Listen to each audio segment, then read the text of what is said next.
Well, welcome again to the Pool Podcast. Today we've got Nawal Roy here with us. Nawal, welcome. Pleasure to be here, Christian.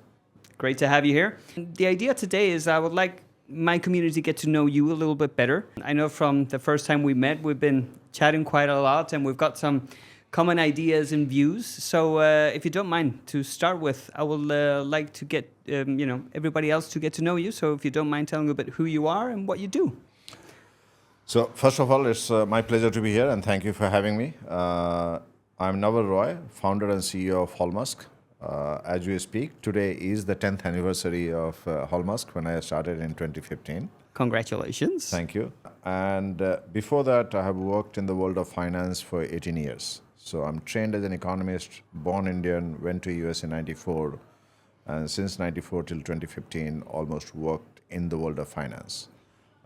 Everything from trading floor to consulting to rating agencies. Some of the big names that I've worked for is Credit Suisse, Deutsche Bank, KPMG, Moody's, McKinsey, all the marquee big names. That's a lot of names. It is a lot of names, yes. And through that, I certainly had the luxury of working different parts of the world. So I started in New York, moved to London, moved to Zurich, moved to Tokyo, moved to Singapore, worked in Dubai, and certainly have traveled very extensively worldwide. Okay. But I would say, in spite of all of that, there was somewhere in me that was continuously on a search process, partly to improve myself and partly to truly found my calling. And at the end of somewhere around 2015, I started searching around what can I build grounds up, and that is where the origin of Hallmusk started. And I must say the 10 years has been not easy. Like founding any company and scaling to this level is not easy. But surviving for 10 years is something that I take it very proudly, And I'm very, very proud of what I've truly built. Now we are the largest data company focused on mental health, which is quite a remarkable achievement in 10 years' time. We certainly have put together one of the largest team of data scientists, computer scientists, neuroscientists working on a singular theme of mental health. Wow. And I have published more than 100 plus scientific papers behind it. Have raised close to around 105 million for this. So it's a lot of risk taking, and really, what I like to call it is truly the first scientific grade industrial scale data platform. It's funny because normally when when I talk to people with interesting backgrounds, normally you can see a lineal kind of progression.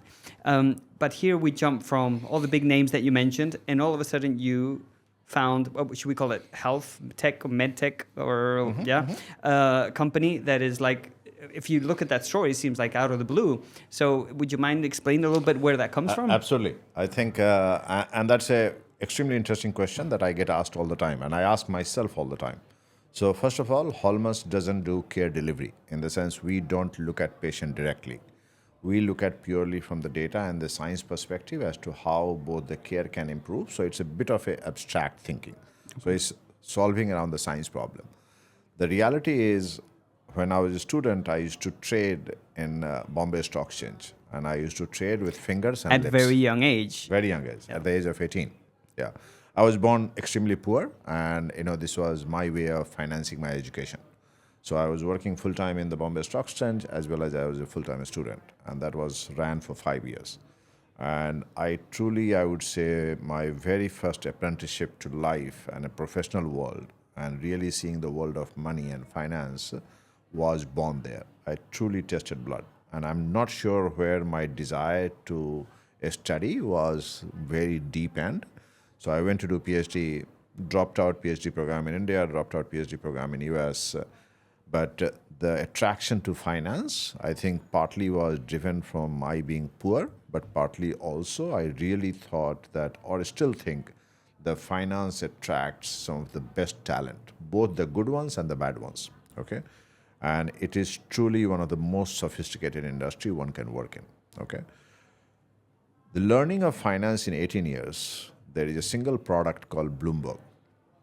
And my analogy is, when I was 18, when I used to trade in Bombay Stock Exchange, I used to trade with fingers and lips. At that time, your biggest advantage was having a phone in two different exchanges. Okay. That was your competitive advantage. Okay. 10 years fast forward, I used to trade in Wall Street and I used to trade with 16 different screens in front of me. And I could move so much more money, trade much larger, millions and millions of dollars compared to what I was doing as a student. And the single factor that was behind that was data. That all of a sudden, everything as a trader in Bombay Stock Exchange, that I used to think what I have in the knowledge here and my signals in this, the way I can trade, it can never be translated into data. And that data was Bloomberg Terminal. And so my thinking was, how do I build a Bloomberg Terminal for healthcare? That was my macro theme. Interesting. And you went directly for the creating this data for healthcare. It could have been any other industry. It could have been any particular other. reason why it was? I think it was, I wanted to do in a sector that had, quote unquote, I mean, I had developed a certain degree of frustration with finance. What do I mean by that? I was fairly successful in the career of finance, okay? But when I started asking myself, is it the impact that I'm having, okay? My personal goal, my personal wealth, my personal satisfaction, family, all of that was extremely good. But still the answer that, how am I adding value? That value was, I could say, intellectually smart. That, okay, I'm making market more efficient, I'm helping with capital allocation, and all of those are very important at a societal level, but at the same time, somehow comes across as an intellectually lame answer. It doesn't, or at least it didn't satisfy me. And I was mid-40s, and I started also asking the question, is this philosophy of YOLO? You have only one life to live, And I wanted to truly build something grounds up. And when I was looking at other sectors, and I was investing very heavily at that time into crypto and a lot of other technology, blockchain technology, and a lot of other which were very cutting edge. Sorry, what year was that, more or less? This is 2014, 2015. Okay, so it's still Yeah. early stages for Very those early industries, stage. yeah. Very, very early stage. Blockchain was still very, very early stage. And the architecture of blockchain is technologically very, very advanced, okay? But I was probably changing impact more than anything else. And I started defining the set of questions that I want to bite into. And I wanted to bite into a sector in which I could see impact in the lifetime, okay? At the same time, my intent was choose a problem which is so complex that even if I'm widely successful, I will be only able to solve 5 to 7%. I remember this was in our first conversation. It was one of the things that struck me. It's been, that makes you very unique, Nawal, because I mean, I've spoken to a lot of people and that approach I've never heard before. So maybe it's a personality default, could be. I don't have it, but I have started over a period of time, I started looking as to why am I attracted to, or rather lethally attracted to problems like this, okay? In this particular case, the problem grabs me, and then I am a complete at service at the problem. And that somehow really gets the best out of me.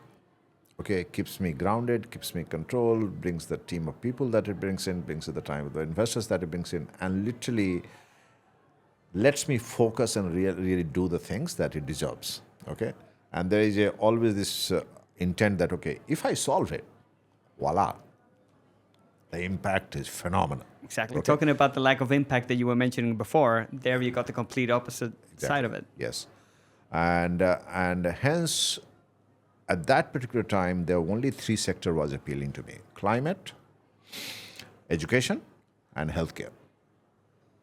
And I couldn't find tangible enough. So the beauty is, as much as I'm attracted to complex problem, I'm equally ruthless about, is there economic opportunity? I'm not driven by NGO mindset. I'm not driven from foundation or charity mindset. Because I find as a student of economics, those are good intent virtue signaling, but limiting by itself. Yeah. Okay?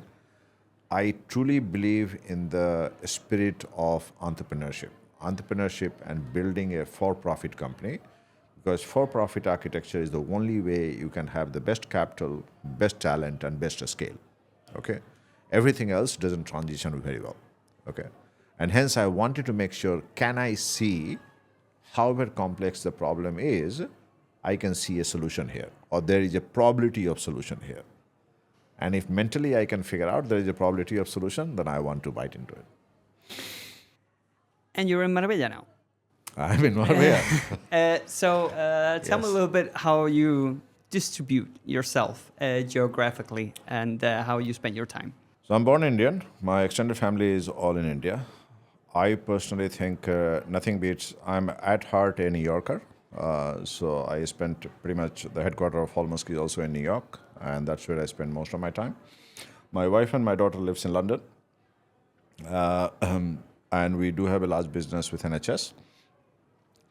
So a good part of my time goes between New York and London.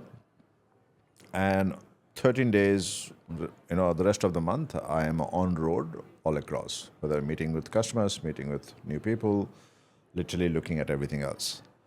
I'm 55, and at this stage, Hallmusk has reached to a good degree of phase one maturity, and I'm looking at to work for minimum 20 more years. And my intent is, in full disclosure, I want to build minimum 2 more companies, okay? And I want to build with more intensity than even Hallmusk has been built, okay? And when you say build companies, just for the people listening, it's not about just investing some money and seeing where it goes. It's a project. It's basically a life project for you, and you want to do 2 of these. Yes. Okay. One of them can be a fund. So my first priority is I like being founder and CEO. I truly like to build, okay? At the same time, equally good or slightly less personally for me, but equally good is to work with other entrepreneurs who truly want to build, okay? Those 2 are my net positive, sort of gameplay, okay? Or the world of investment comes easy to me because of 18 years in finance, 10 years as a Hallmusk. That comes very, I would not say easy, it's not an easy game, but at the same time, it comes naturally to me. This I truly aspire, and I have very high standards for myself in that area. Okay, and hence these 2 are the sort of the pillar point. But what I'm really looking for is a super complex problem that catches me or bites me, or I can find somewhere. I can find that it's worth doing. Then I would love to do that. Okay, and hence I have become very conscious of my own health. Okay, and I have been really looking for probably in the last 9 to 12 months, I have been on a journey to sort of improve myself. I don't think I'm 50% better, but I still think 50% improvement is there. And in that space, I have become a good fan of sun and a good fan of quote-unquote water, the beach, okay? And Marbella stands out as a place that has 324 days of sun in a year. True. And obviously you heard, when did Marbella actually become an option? At what point? Last year. Somewhere by September or so. And how did that happen? I met a couple of people, and one set of essentially a couple of friends who have become very close, sort of confidant, and they were either from Marbella or they started talking about it, and I thought that was very impressive. And then I found Pool and I reached out to you, and the rest is history. Yeah, reached out to me. Then it took a little bit of time, but we finally managed to get here. Yeah, keep that in mind a lot. But for me, when it comes to the pool, one of the reasons we created the pool is precisely for people like you, for and with people like you.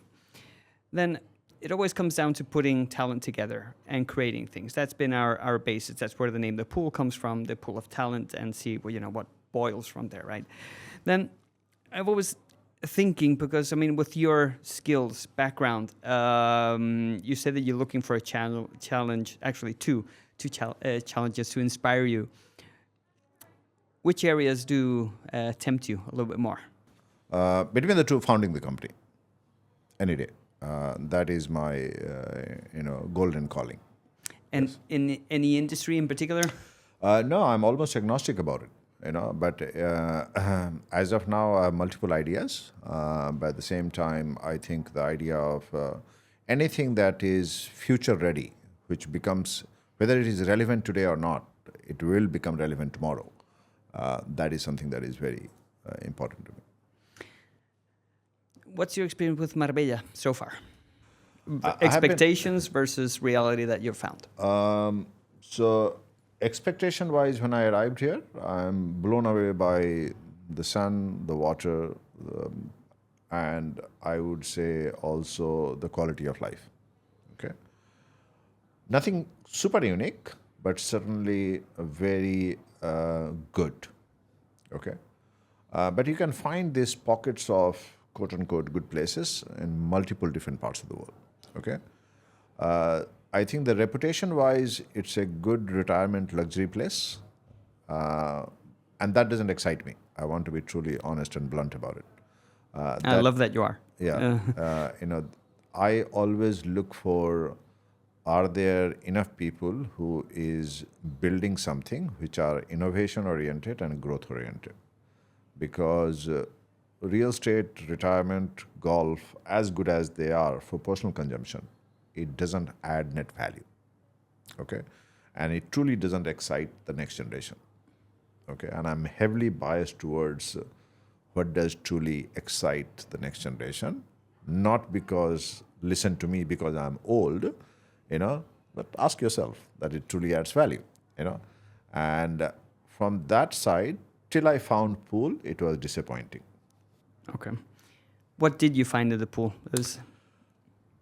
I think for the life that you have only for 3 years, this is the first congregation of people who are future oriented and not here only for sun and the sand, but intend to do something more. And that more is very healthy. So there is a vibe, there is energy, there is a camaraderie, there is an intent, there is ambition, and all of that is extremely healthy. And I'm not saying it because you have asked me to say it. I'm saying it because, Let's keep that on record. Yeah. No, I mean, I appreciate feedback. Constructive criticism Absolutely. is always acceptable. But then I think one of the things when we met for the first time that actually got us really open and talking was the concept of Marbella 2.0. Yeah. Obviously, it's something that we're starting with. It's very new, but it's not until now that we've been, as the pool, been running up for, operationally for 2 years, that I feel confident that we have the potential of actually working on this and creating something, and especially aligned with the vision that we have from the beginning, which is basically that there's much more to Marbella than what you mentioned before, sun and properties, etc., etc. So, considering that and knowing that actually ticked our conversation, if we look, let's put a time frame, let's say 10 years. What would be your ideal vision of what Marbella would look like in a realistic time frame of 10 years? Listen, I'm biased towards always the potential is always too high. Okay, can it get there? Is the hard question. Okay, and to get there, certainly you need all set of ingredients to go behind it. You need people who are builder, people who want to follow the builder, and the risk capital that is chasing the builders. Okay, that is the ecosystem of innovation/growth. Okay, I must give you this credit. For 2 years, you have exceeded all expectation. It's not easy to achieve this level of success within 2 years. Okay, and I would say if you can multiply by even just simple 10 times and achieve that, Marbella 2.0, say 2035, Vision 2035, as I have said, if you can achieve that, then not only you will be proud, but generations of this city will be proud. Okay, now let me quantify it. I know you tend to, so I love that. Everything is numbers for me. Yeah, everything is numbers for me. Simple metric would be at least a company that has been started from here with raises at least 100 million plus, exits at $1 billion plus. You have one success like that, or make 5 success which are in the range of 100 to 200 million exit value with capital intake of 10 to 30 million each. The moment you do that, all of a sudden you are sitting on a city that will not be known for retirement purposes. It will be known for, and not even digital nomads, it will be known for builders. and you want to be a city that is known for builders, that will be chasing all the good talent, all the good entrepreneurs, because then all of these quality of life factors is a mega contributing factor and not as a primary factor to come. We keep on touching the Yes. part of talent. Yes. And for me, it's the more I talk to entrepreneurs, the more you get to hear the word, the more you get to know the importance. And you mentioned something earlier when you said you want to create something that is inspiring for future generations, but not because I'm older, listen to me, but hey, it's what you want. I mean, this is something that's going to benefit you. You've obviously been in the game for a while. You've met a lot of entrepreneurs. How do you see that motivating factor has evolved throughout, let's call it, these generations? People before used to be tagged by something in particular, and I think my impression is that nowadays people are motivated by something completely different. Would you agree with that? So yes, 100%. I mean, I think when I was growing up, chasing a stability in a career, the brand name in the career was far more important than chasing something uniquely different. Because the success metrics was more around go to McKinsey's of the world or Goldman Sachs of the world, because that's the path to glory. Okay, and there is a lot of value that is still relevant. Okay, but you have seen throughout 90s, the mega successes has been created by tech companies or created by companies that is truly not quote unquote the finance sector heavy that way, but purely tech heavy that has built something uniquely different. Okay, and a lot of this has to do with economics. Okay, in the sense the amount of wealth creation that has happened in tech in the last 30 years, okay, is 1,000 times more than what has been done in the world of finance. Okay, and those are, like say 2007, iPhone came. Before that, it was not there. Okay, this is a single product that goes everything from 5 years old to 85 years old. And that is a classic great example of how a tech can be a game changer. It also has a downside, but it's also, it can be a mega net positive in 1,000 different ways. And the luxury of working different places and the quality of life that comes from all of that, I personally think is significantly better and has distributed quite a lot. Okay, I would also say this, that at time when you and I were raising careers, there was a lot of abuse or a lot of stress involved in that lifestyle. The next generation, or what we want to call it millennial, as many times we might say they are lazy or they don't work hard enough or they don't have ambition, but their calling and passion is far more genuine than you and I ever had. Okay? I agree. And that has to be respected. Okay, that has to be respected. You have to respect them and meet them where they are. Okay, and that is what I mean by that. And I am of a firm believer that people's primary happiness comes by creating what they truly want to create. Okay, give that talent that space to function. I see it in my company. Around 110 people are doing their best work. Trust me, nothing is more, gives me that if I can create a platform for 1,000 people to do that, voila, I would be the happiest person you can imagine.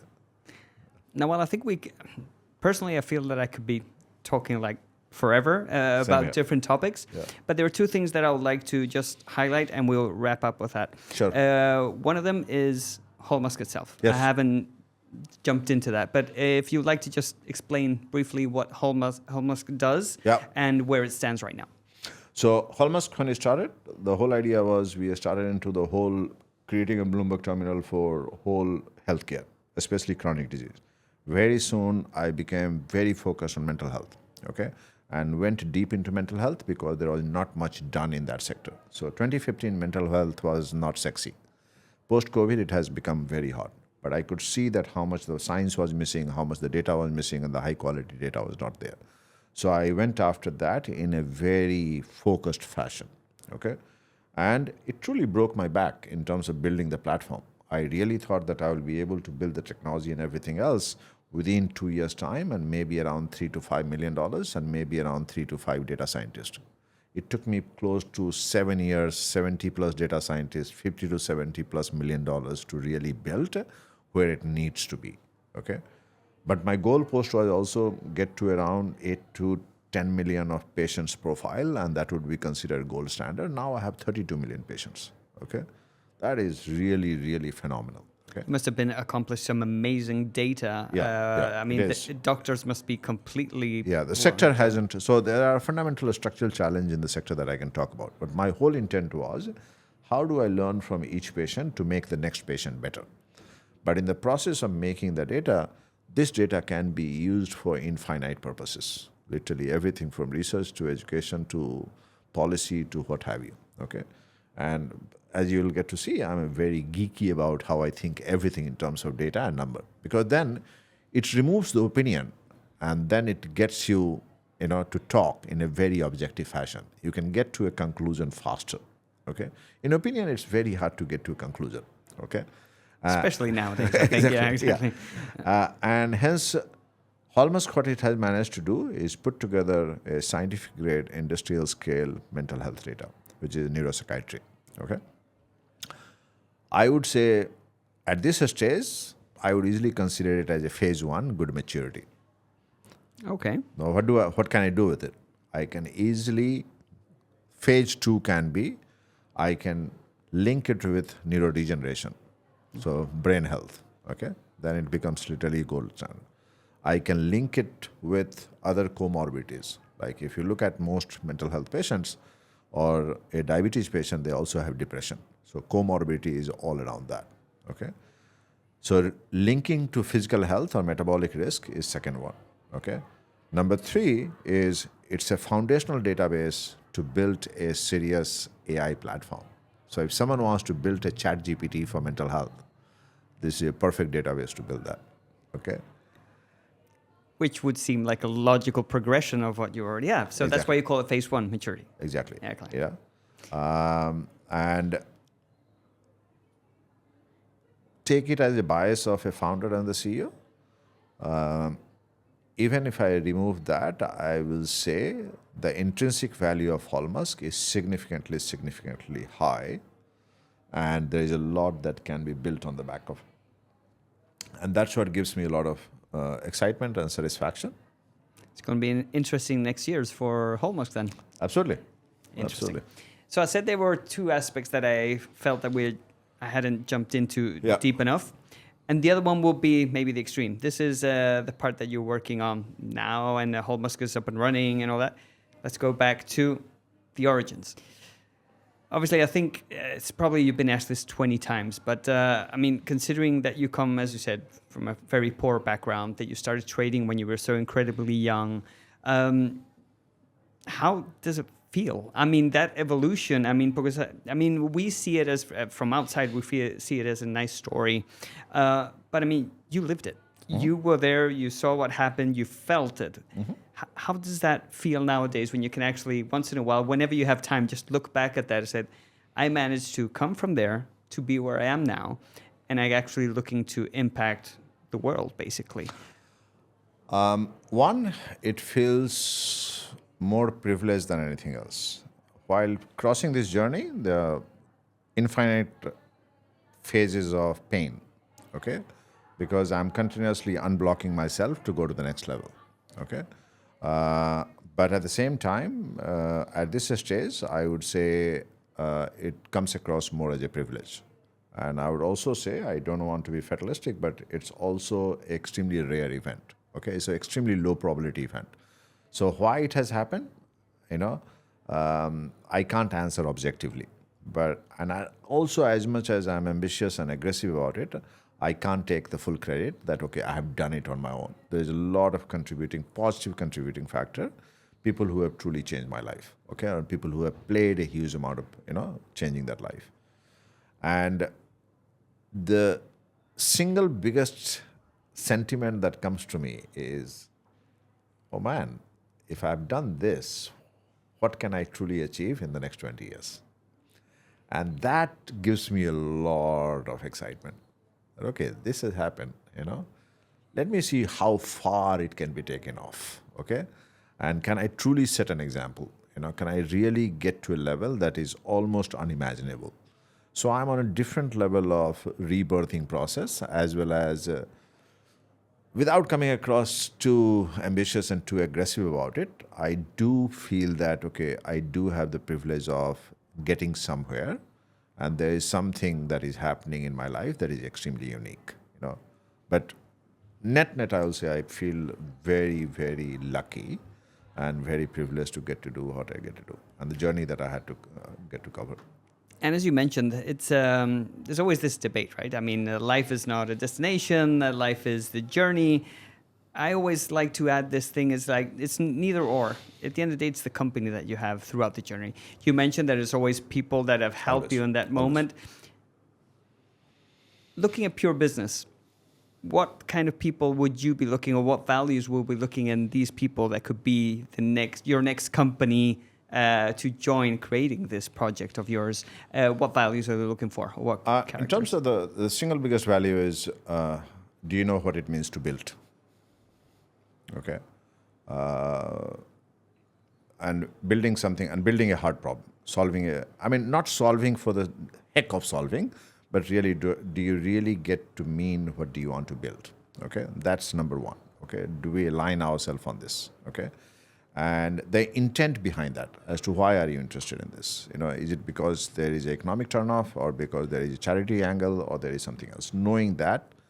Number two, do you know what it means to truly go through that process and lurk with the possibility that it might fail? Failure is the larger option. Okay, that is what happens more often than not. Okay, and still wanting to be committed to that problem to solve. Although knowing that the odds are 95% probability you will fail in year one, 99% probability you will fail by year three. Okay. That is the crux of the question. That's number one. Once you have it, then the very next is, what can you bring to the table? Is it capital? Is it talent? Is it something else? And number three, how far can you take it before you burn out? that question. I think, as we were talking about in our younger days, I don't think anybody even thought about that question. The typical burnout but is 4 now, years. yes, The exactly. typical burnout is 4 years in this 4 industry. years. Yeah. Now, well, as I said, I could be asking you 20,000 questions, but I think we need to cut it here. Now, well, it's a pleasure. It's an honor to have people like you involved in the pool and liking what we do here. So I just want to thank you. No, thank you so very much for having me, and I think I do see Marbella in my future, and I can't thank you enough for building this community and building this set of people. I'm super excited to be part of it, add value in whatever possible way I can, and but more importantly, really also have a good time, And I'll do my best in order to get you to find those projects that you're going to be working on. So Thank you, sir. we've got That would something be to very work on. kind of you. Thank you, Noel. Thank you.